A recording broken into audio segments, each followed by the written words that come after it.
Welcome. In the episode, we are going to discuss about the media literacy role in consumer culture. We are doing a series of lecture on media and information literacy on various topics, and we have covered the basics in the earlier episodes. We are going very specific angle of media literacy and in relationship with the society, and particular reference to consumer culture is a focus area of this episode.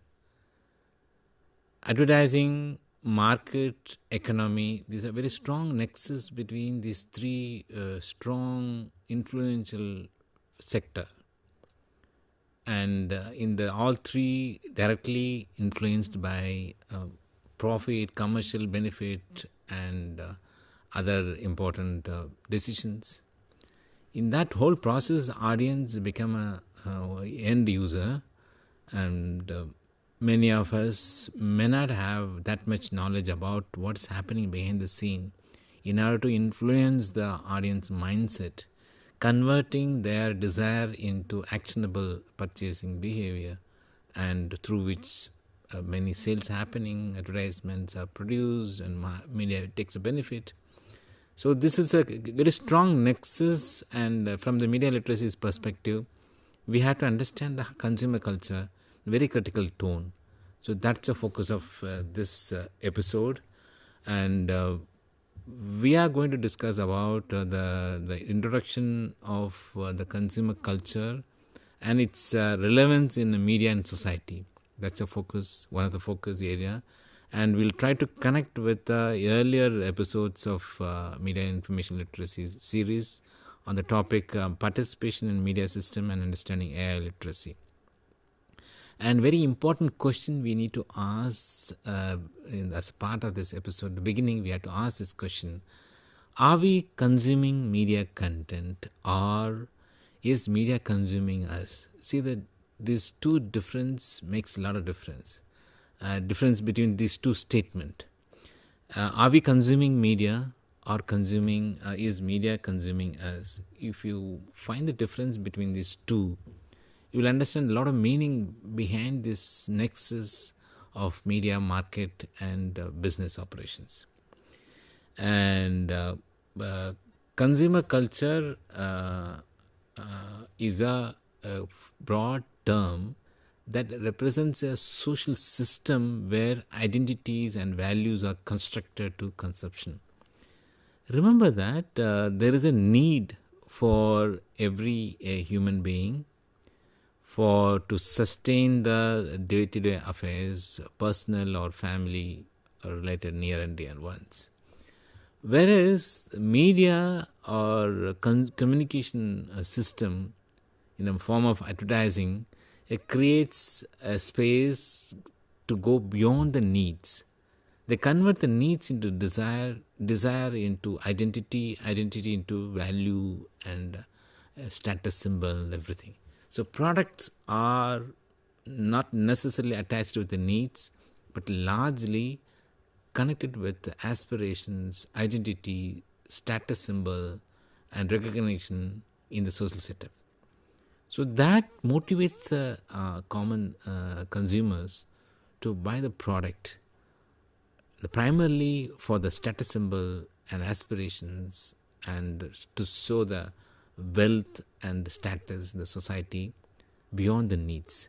So that's the very strong connection we can see, that the consumer culture connects with that only.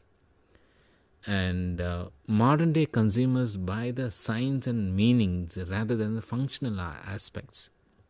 This is one of the valid observation from a scholar. And because of that, because status symbol, we want to have a status symbol of particular product, particular vehicle, or brand of cloth or mobile. Definitely you can relate with some of the popular brands. It comes into mind when I say that we are buying signs and meanings rather than the functional products. That's what advertising or consumer goods or communication aspects targeting the common users. And as I said earlier, media is very powerful in that process of converting human needs into desire. and turn that desire into status and self-image. Very successful in that whole process. Media is very successful in that whole process of converting needs into self-image, needs into status, needs converted desire, desire into status. Any brand, definitely there is a need that can be fulfilled by any product, a functional object. But we are going very specific product with the specific price value. That brings, that fulfills the needs, definitely fulfills the needs, but beyond that, that fulfills many other need, desire of the individual. That is the space being created by the media and communication system. And particularly in the contemporary social media scenario, where the influencer marketing and unboxing videos become more popular among the youth. This signifies that how much materialistic consumer culture is predominantly existing in the social setup. And we can relate with that the earlier statement of media converting needs into status symbol and desire into self-image. So this is the broad understanding of consumer culture. Broadly understand the relationship between media and its influence over the individuals to convert their desire into self-image. This is a broad understanding about consumer culture. Let us understand historically how consumerism evolved over the period of time. Actually, 18th century was the start point of consumer revolution driven by European industrial growth, mass production and availability of goods, and needs to be distributed, reached to large sections of society, and that requires motivating people to buy the products. So that consumer revolution started in a couple of centuries back, and then later in the early 20th century, it was described as conspicuous consumption, and where the earlier statement of media plays a role of desire into self-image, needs into a status symbol. That is signified in the earlier, because people started buying more products just to display their wealth as a status recognition in the society. Displaying a product, mobile, maybe the contemporary examples of connecting with those earlier trend of conspicuous consumption.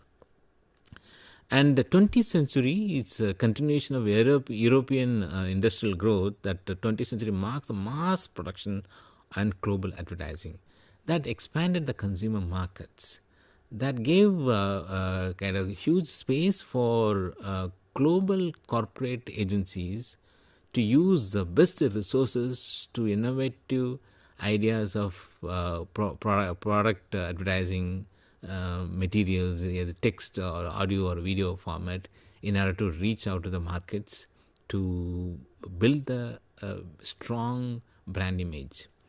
And particularly in this contemporary scenario, and the recent developments in the introduction of digital technology and social media, and mass market become more powerful, and even is available in the private spaces because of target advertising, mobile advertisements, and algorithm plays a crucial role in customizing the timeline or our social media accounts display whatever way that is based on our profiling.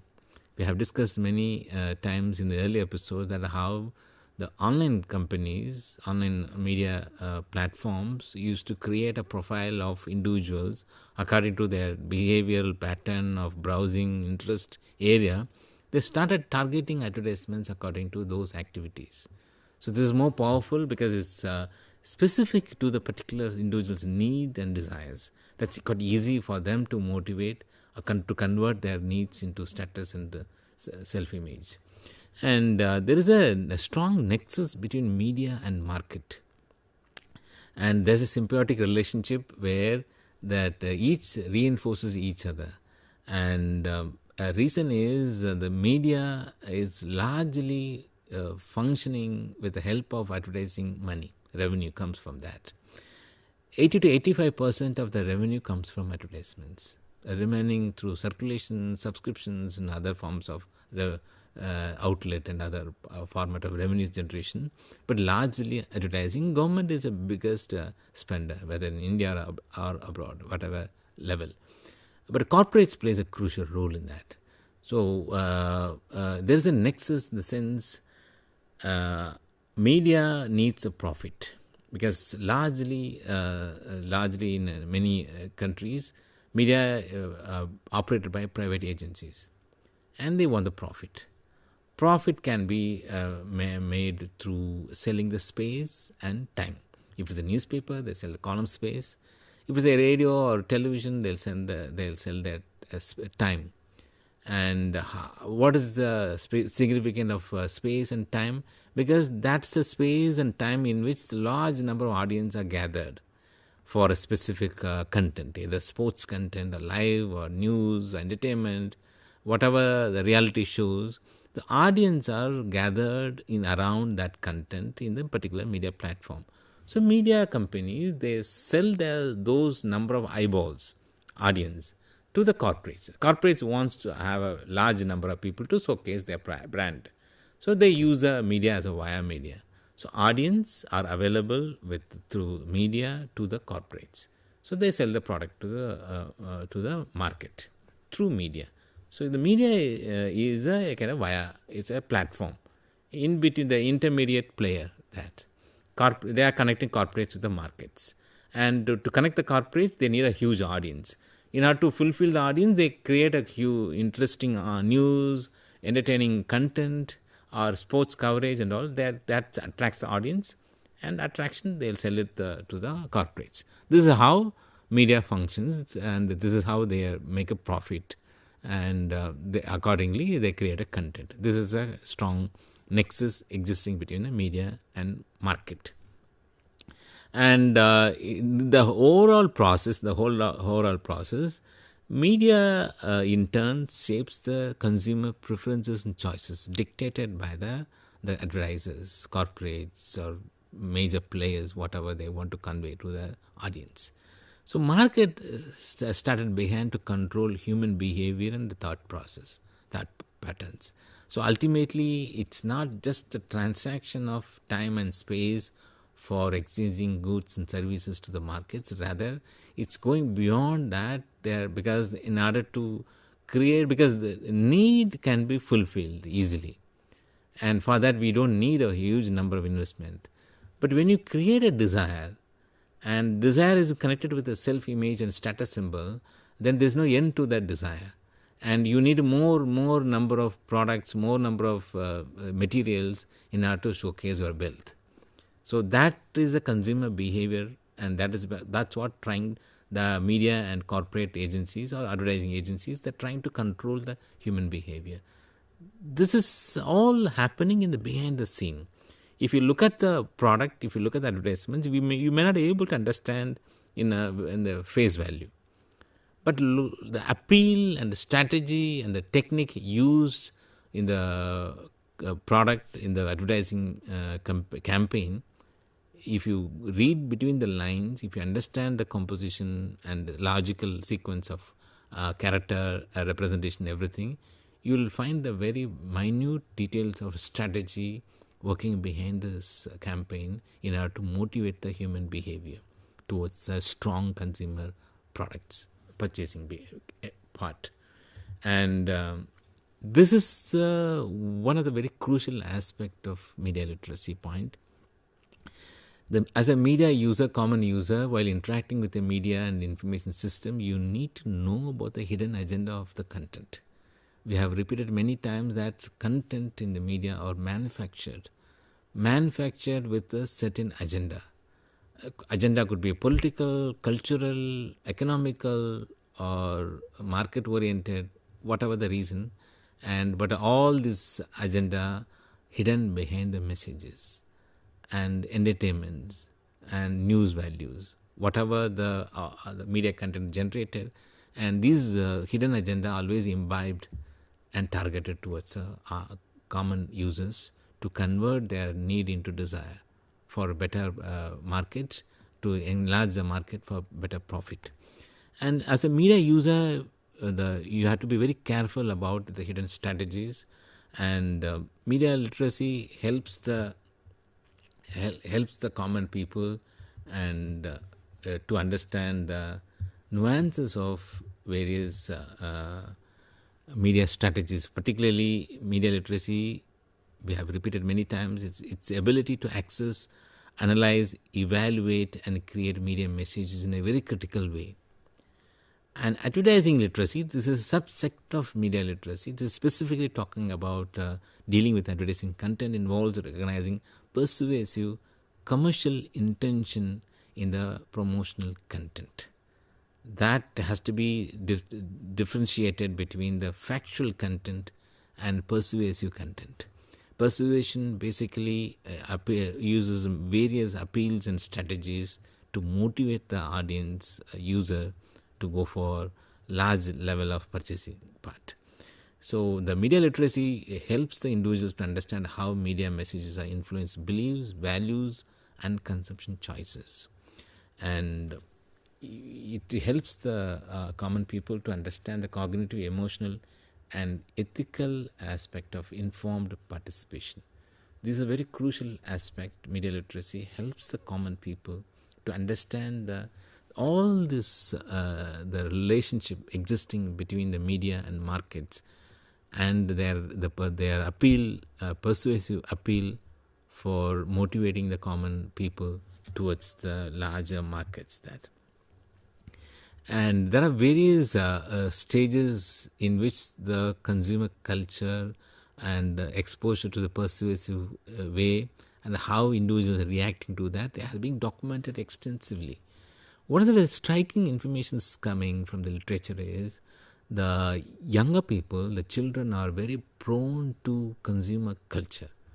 Prone in the sense because the media is highly available, and 40% of India's population belongs to children in the age group of 18 and below, and they are more vulnerable.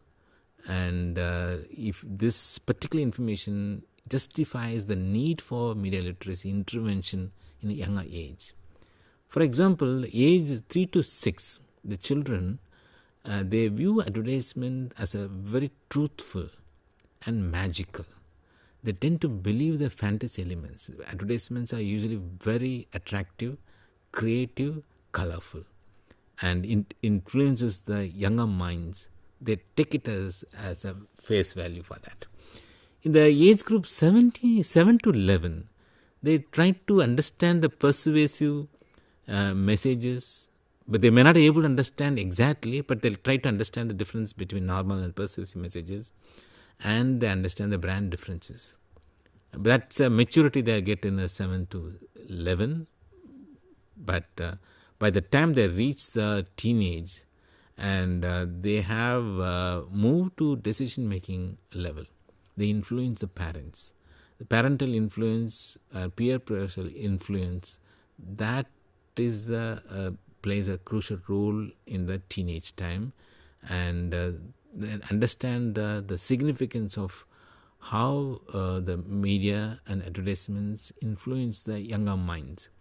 Younger age and before pre-teen and teenage time, and influence of media content, and that requires attention from the either parents or from the school or from the policymakers. That is one of the reasons why many developed countries, they started introducing media literacy curriculum in the school education itself, because younger minds needs to be trained about the influence of media impact. And once they reach the adulthood, they can carry forward their learning throughout their interaction with the media system, and they'll interact negotiate the content in a more meaningful manner. This is one of the valid reasons for need for media literacy in the school curriculum. And media literacy necessity, again, it justifies that. Media is not just an information provider or providing education or entertainment. It's one of the strong socialization agent, and we tend to learn a lot through media, apart from parents and peer pressure and other social agents. And particularly media, parents and peers plays a crucial role in the younger minds to understand about the consumer pattern. And media plays a role in introducing children to products and lifestyle aspirations. Persuasive content, advertising content, commercial content always aims to provide better lifestyle aspirations. Then only you can convert the need into desire, into self-image. That they are very clear about that. Ultimately, the product is linked with some set of self-image, identity and status. And that linked with the lifestyle aspiration that is being inculcated in the younger minds in the very beginning of their life. So this is more dangerous, and because the younger people may not have that much experience to negotiate with the media content very critically. And particularly the celebrities, endorsements, and lifestyle imaginary create aspirations, and that try to shape the identity formation that influence their parents, that might carry forward in a very long period of time without knowing the end result of that persuasive lifestyle system. And particularly media literacy campaign advocates that classroom-based activities intervene, such as decoding the advertisement. So if the children, the younger age, is able to understand the advertisements very critically, and this is the vehicle, commercial vehicle advertisements, and how different characters are placed, and what they are trying to achieve in promoting this particular display ad, and why they have placed certain characters, how they have placed the certain characters, and what they want to achieve, that which are the main tools are being used. If children able to find the answer for these questions through advertisements, they able to critically analyze those kind of approaches through any kind of advertisements they come across through media system. And now mobile penetration is quite strong. 93% of Indian populations are having mobile connectivity. Close to 2/3 of populations of the 93% of penetration must be having quite reasonably capable smartphones, able to access the mobile internet frequently, and they able to access advertising content frequently on that, because nowadays that's a main source of revenue for media, social media companies, as any media communication platform. If they are able to gather a huge number of audience, so automatically that they'll try to monetize that. So with mobile availability, children are easily identify explicit advertisement, but they fail to recognize the influencer sponsorship or the aim of that particular messages. Recognition of advertising does not guarantee critical understanding of our resistance, but rather they have to understand the hidden meaning of persuasive approach. And other agents of media literacy, particularly peer and parents and media, should have a responsibility towards younger or the common users. But peer and media can't be counted because they have different, we may not have a control over that, but parents can play a crucial role within the family of influencing the children about utilizing their time with the media. One of the statistics, it's been indicating that younger children, means the children in the age group of below 18, they tend to spend more than 6 hours on average in a day with the media system, largely with entertainment, comics, games and everything, and correspondingly they spend 2 hours with the family and 1 hour with this learning in a day. And close to 25 or 1/4 of that time spending with the media, and understand that from the perspective of socialization agent, They tend to learn a lot from the media because the exposure level is higher, and they tend to spend more time with the media. And media is more commercial, privately owned, profit based, and they use all the persuasive methodology appeals in order to attract the audience attention to achieve their lifestyle aspirations. And there is a emotional cultural dimension to advertisements. Advertisements are cultural narratives, and that shapes the emotions, norms, and social values. And plus they carry the persuasive content. And children, Indian children, are influenced by Bollywood and cricket and cartoons and folk stories that define the aspirations. And the main players, characters, and celebrities become icons or main role players in their life. And some of them, if they are able to endorse certain products, the children tend to believe those endorsements, and they influence the parents to buy those products. And some of the appeals are humor, music, animations are very strong relationship with the youngsters, because they tend to believe, tend to enjoy those genre of media content. And one of the information coming from the literature is gendered advertising and beauty stereotypes damage the self-esteem of the youngsters. And because many of the media content, I said earlier, 40% of the populations are younger people, children, whereas in the media system, only 3 to 5% of the media content are meant for children. 95% of the media content are meant for adults. But large number of audience comes from the children. So in the process, our youngest audience, the children, tend to consume the content which is meant for adults.